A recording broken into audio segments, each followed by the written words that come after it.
Seigneur notre Dieu, tu veux que les hommes et nous aujourd'hui, dans cette maison, nous entendions les consolations et les exhortations de ta parole, que nous t'invoquions, que nous t'adressions nos louanges.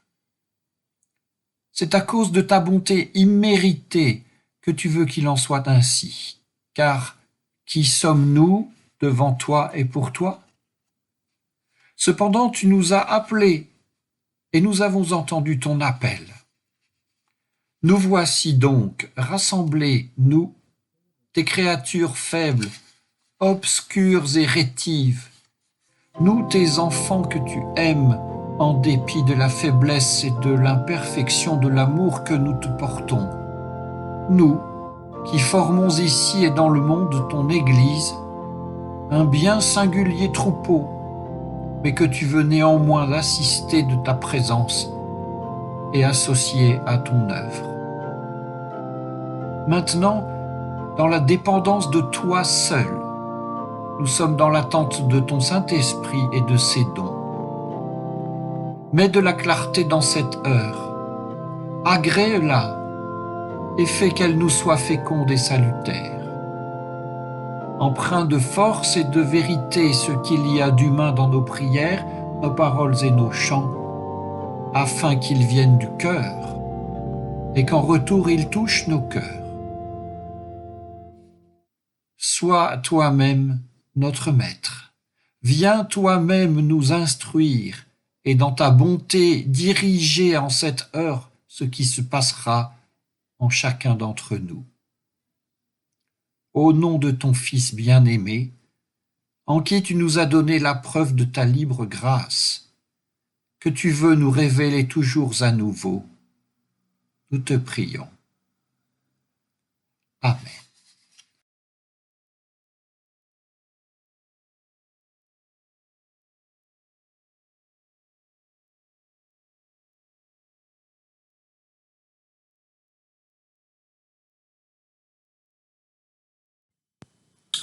Bonjour avec cet évangile de Matthieu, probablement une des paraboles les plus fécondes qui soit de toute la Bible, celle que nous allons commenter tout à l'heure, presque tout de suite. Mais avant, on va se souvenir d'un homme qui était rentré dans une salle de noces sans avoir le vêtement réglementaire, la robe, et qui, pour cette raison, en plus de ne pas avoir été capable de se justifier, pour ces deux raisons, fut jeté dehors. Et on veut nous parler peut-être là-dedans d'évangile. Ah, il faut lire et relire, lire et relire, et écouter. Jésus se remit à leur parler en parabole. Il en va du royaume des cieux comme d'un roi qui fit un festin de noces pour son fils. Il envoya ses serviteurs, appeler à la noce les invités, mais eux ne voulaient pas venir. Il envoya encore d'autres serviteurs chargés de dire aux invités « Voici, j'ai apprêté mon banquet, mes taureaux et mes bêtes grasses sont égorgés, tout est prêt, venez aux noces. » Mais eux, sans en tenir compte, s'en allèrent, l'un à son champ, l'autre à son commerce. Les autres, saisissant les serviteurs, les maltraitèrent et les tuèrent. Alors le roi se mit en colère. Il envoya ses troupes. Il fit périr ses assassins et il incendia leur ville. Et alors il dit à ses disciples, « La noce est prête, mais les invités n'en étaient pas dignes. Allez donc aux places d'où partent les chemins et convoquez à la noce tous ceux que vous trouverez. » Ses serviteurs s'en allèrent par les chemins et rassemblèrent tous ceux qu'ils trouvèrent, mauvais et bons, et la salle de noces fut remplie de convives. Entré pour regarder les convives, le roi aperçut là un homme qui ne portait pas de vêtements de noces. « Mon ami, lui dit-il, comment es-tu entré ici sans avoir de vêtements de noces ?» Et cet homme resta muet. Alors le roi dit aux servants, « Jetez-le, pieds et poings liés, dans les ténèbres du dehors. Là seront les pleurs et les grincements de dents. Certes, la multitude est appelée, mais peu sont élus. »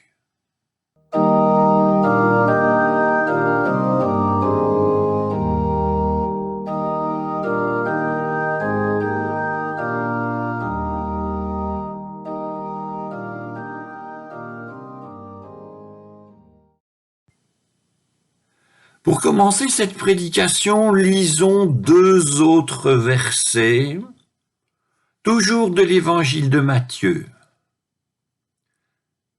En ces jours-là, paraît Jean-Baptiste, proclamant dans le désert de Judée, premier verset, « Convertissez-vous, le royaume des cieux s'est infiniment approché. » C'est Matthieu 3. Le infiniment, c'est de ma part. C'est pour dire infiniment, pour dire que ça n'a jamais été aussi proche et que ça ne sera jamais plus proche que ça l'est à ce moment-là. Mais le royaume des cieux, qu'est-ce que c'est? Est-ce le moment ultime de la fin de l'histoire, lorsque tout acte trouvera enfin sa juste rétribution, qu'il soit un acte lumineux ou un acte barbare? Ou bien sera-ce une réparation définitive de tous les maux dont l'humanité souffre et aura souffert? Ou bien encore un cadre de vie dans lequel les gens, bons ou mauvais, vivront une réconciliation et une joie sans fin. Le royaume des cieux s'approche de lui-même, dit Jean le Baptiste, il s'est approché. Ces choses que nous venons d'esquisser ne peuvent pas s'approcher d'elles-mêmes. Alors nous sommes invités à penser que le royaume des cieux, qui s'est approché et qui ne sera jamais aussi proche d'ailleurs qu'il ne l'est, ce royaume des cieux n'est pas un lieu, n'est pas un moment, n'est pas quelque chose dont on puisse raisonnablement parler. Alors, si notre inventaire jusqu'ici est suffisamment large, il nous reste que le royaume des cieux, c'est quelqu'un. Si l'on veut comprendre quelque chose du royaume des cieux, il faut repérer ce quelqu'un particulier, unique peut-être, et écouter ce que ce quelqu'un enseigne. Et regarder aussi comment il vit. Et puisque nous pensons que ce quelqu'un dont parle Jean le Baptiste, c'est Jésus, pour savoir ce qu'il en est du royaume des cieux, il nous faut, on pourrait dire simplement relire les évangiles, mais les évangiles ne sont pas toujours des choses simples, ni des textes simplement intelligibles. Alors, dans l'évangile de Matthieu, nous nous rappelons qu'il y a, de la bouche de Jésus, quantité de paraboles et autres enseignements qui viennent imager le royaume des cieux. Si Jésus est lui-même le royaume des cieux qui s'est approché, lorsque Jésus parle du royaume des cieux, c'est de lui-même qu'il parle. Nous pourrions relire une à une les paraboles en question et méditer cette idée. D'autres l'ont fait avant nous, mais nous pouvons faire nous-mêmes aussi le chemin. Ah là là, excusez-moi. Paf. Et nous pouvons nous-mêmes faire le chemin. Et nous n'aurons pas de grandes difficultés à valider cette idée du royaume lorsqu'il s'agit de trouver des perles de grand prix, lorsqu'il s'agit de semer et de trouver des trésors. Matthieu 13e chapitre. L'identification est joyeuse alors et va de soi. Lorsque les ouvriers de la 11e heure sont rétribués 12 fois mieux que ceux de la première heure, nous identifions encore dans ce généreux employeur le royaume des cieux, Matthieu 20. Mais, lorsqu'il s'agit de paraboles avec violence, exclusion, massacre, comme celle que nous venons de lire, l'identification commence à être un rien problématique. Ça, le royaume. Soyons francs, nous ne nous y retrouvons plus. Et peut-être même qu'une sorte d'inquiétude, voire de dégoût, nous saisit. Comment, en effet, pourrait-on dire de cette horrible histoire de noces qu'elle est une parabole du royaume des cieux? Même sa finale, beaucoup d'appelés et peu d'élus, ne tient pas. Comment pourrait-on considérer comme élus une immense majorité d'élus, tous ces gens qui n'ont effectivement aucunement mérité d'aller à cette noce puisqu'ils n'étaient pas du tout invités au début, mais qui ont tout de même mérité d'y rester, et c'est là que ça a accroché un peu, parce qu'ils avaient revêtu la robe de noces, entendez, une tenue réglementaire. Oui, pourquoi cela? Ça ne tient pas. Pour insister sur le fait que ça ne tient pas, je partage avec vous une note de bas de page d'une Bible. 2 points, ouvrons les guillemets. Plutôt qu'une allusion aux Juifs, d'abord invités au salut, mais maintenant exclus par leur refus du Christ, ce verset énigmatique est peut-être dirigé contre ceux qui abusent de l'invitation gratuite de Dieu et sont finalement rejetés hors du royaume. On croit rêver. On n'est pas au XVIe siècle, on n'est pas en 1492 où on chasse les Juifs d'Espagne.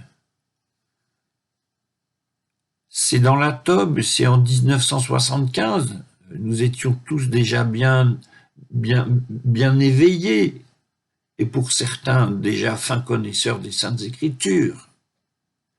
Tobe 1975 et 2010 aussi, dans la révision de la Tobe, c'est une note sur le verset 14. Et un jour, je vais vous proposer un groupe de travail sur les notes dans les Bibles. C'est un matériau qu'on en général propose pas comme nourriture de nos réflexions, mais ça peut valoir le coup. En tout cas, celle-là, elle vaut le coup. Faut-il comprendre ici qu'il y aurait des conditions d'admissibilité dans le royaume et que la grâce d'y être admis pourrait être annulée si l'on ne respecte pas tel code ou tel autre, ou si l'on n'est pas en mesure d'expliquer pourquoi on ne le respecte pas, c'est-à-dire si l'on n'est pas en mesure de se justifier soi-même. La grâce, pour plagier un énoncé logique sur Épiménide le Crétois, dit « tous les Crétois sont des menteurs ». Et là, La grâce ne justifie que ceux qui ne savent pas se justifier eux-mêmes. Nous ne croirions rien de tout cela. Et surtout pas, ni que les Juifs ont été exclus du salut, ni qu'il soit possible d'abuser de la grâce divine. Non mais.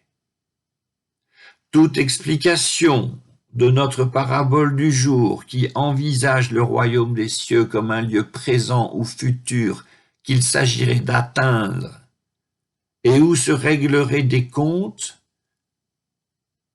aboutira à des contradictions ruineuses. Et c'est exactement l'effet recherché par Jésus, mener certains auditeurs, puis certains lecteurs, au cœur de puissantes contradictions. Alors qu'allons-nous faire? Nous avons affirmé que le royaume des cieux n'est pas un moment ni un lieu, mais qu'il est quelqu'un.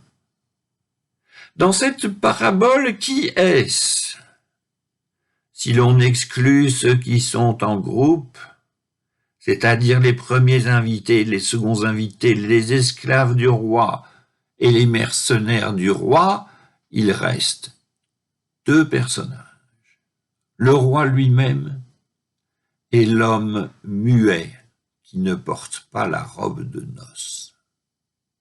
Que dire du roi? Depuis le début, son invitation n'était pas une invitation, mais une convocation, un oukase. Les premiers envoyés de ce roi n'étaient pas des serviteurs, mais moins que des serviteurs, ils n'étaient que de vulgaires esclaves, quantité négligeable dont la disparition sert de prétexte à un massacre. C'est beaucoup pour des esclaves massacrés pour des esclaves massacrés. Les seconds envoyés du roi étaient des mercenaires. Les invités en second sont embarqués au hasard des rues, et tout embarqués qu'ils sont, ils ont en plus obligation de venir en tenue réglementaire.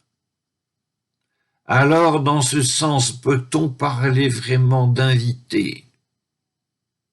Ni le déroulement de l'affaire, ni le vocabulaire grec ne permettent de parler finalement d'invitation. Et puis, une véritable invitation, mes amis, une véritable invitation n'oblige jamais personne. Alors, n'identifions pas ce roi vindicatif et sanguinaire à Yahvé éternel, ni ses noces de violence de sang au royaume des cieux.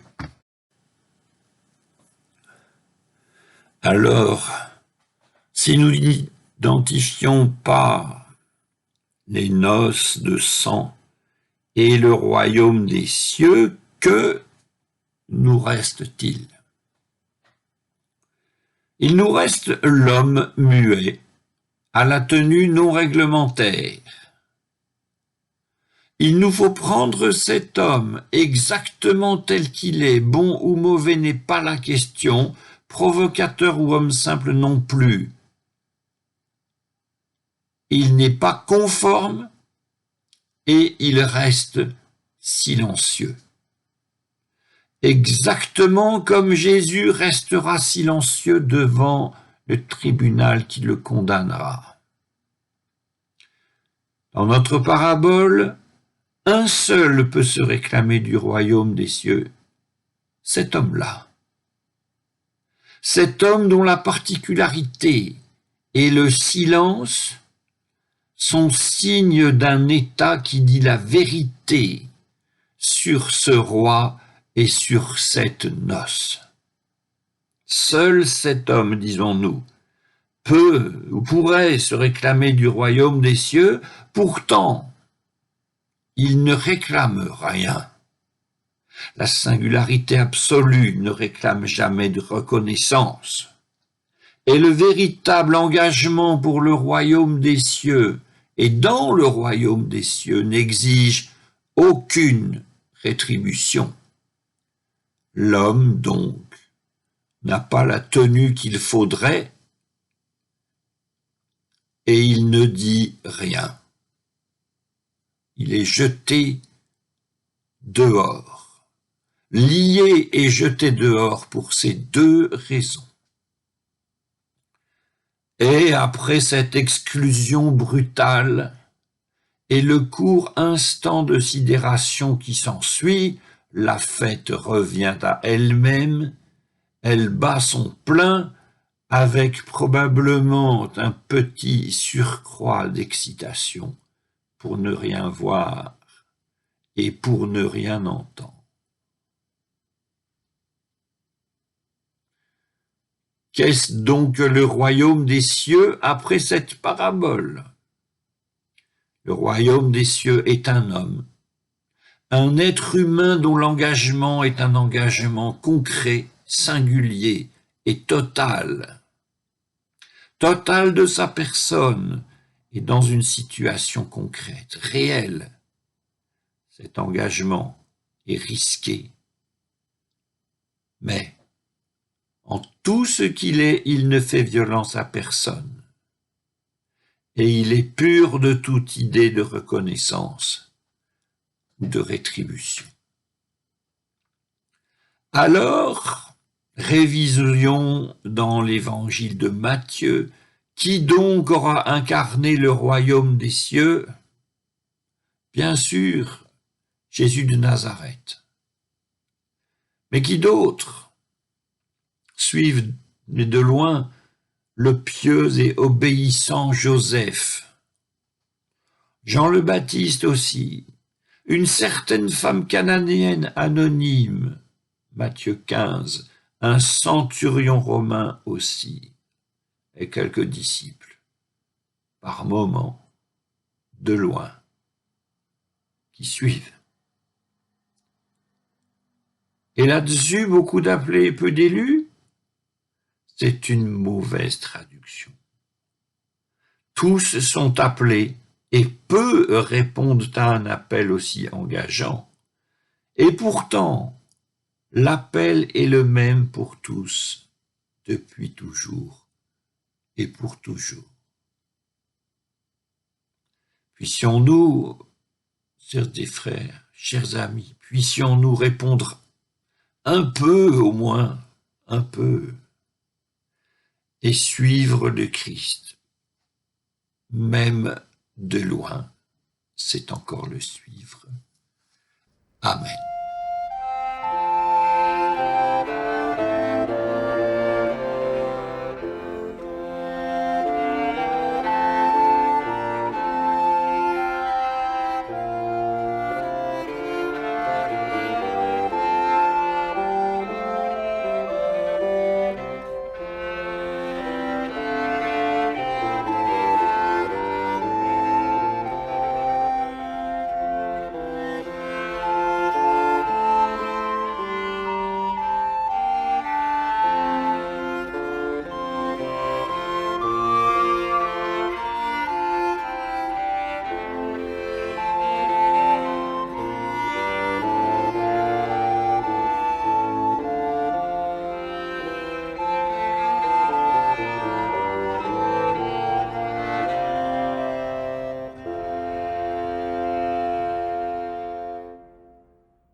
Dans le monde entier, en ce dimanche, les croyants sont assemblés par l'Esprit Saint pour qu'il montre aux hommes le visage d'un peuple libre et sauvé. Prions ensemble. Dans le monde entier, des hommes cherchent la libération de leurs frères pour qu'ils sachent le faire dans le respect de toute personne et le souci d'une vraie liberté. Prions Dieu. Dans le monde entier, des hommes sont aliénés par l'injustice, l'oppression, la haine ou encore le péché. Pour que leur appel à la liberté soit entendu et que leur effort soit reconnu, prions Dieu ce monde entier, il est tout près de nous. Pour que nous sachions nous mettre au service de nos frères, de nos sœurs et de leur pleine liberté, prions Dieu. Prions Dieu et disons ensemble, Notre Père qui es aux cieux, que ton nom soit sanctifié, que ton règne vienne, que ta volonté soit faite sur la terre comme au ciel. Donne-nous aujourd'hui notre pain de ce jour. Pardonne-nous nos offenses comme nous pardonnons aussi à ceux qui nous ont offensés. Et ne nous laisse pas entrer en tentation, mais délivre-nous du mal. Car c'est à toi qu'appartiennent le règne, la puissance et la gloire pour les siècles des siècles. Amen.